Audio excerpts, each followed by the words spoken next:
ijtimoiy tarmoqda kuzatgan hamyurtlar 2025-yil 8-may sanasida Giant Red gilos sizlarga ko'rsatib o'taman. Do'stlar 5-yoshga o'tayotgan gilosni ko'ringlar.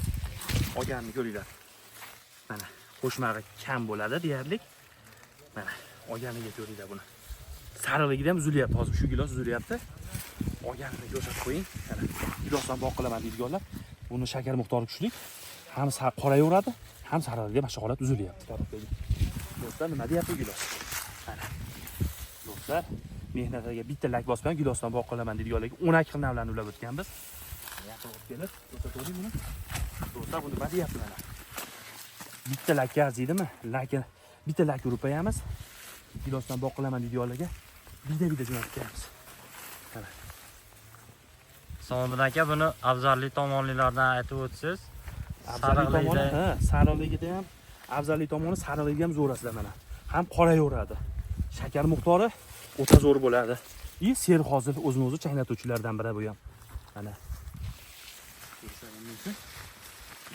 5-yoshli gilosda hozir yuki 30 kilodan 35 kilogacha yuki bor. Bir tufida mana. Gilosim qilmayapti. Gilosim ko'pchilik savollar tug'ilyapti, lekin sortini eksa, xudo xolisa, mana qilib sotadi gilosni. Lak do'stlar.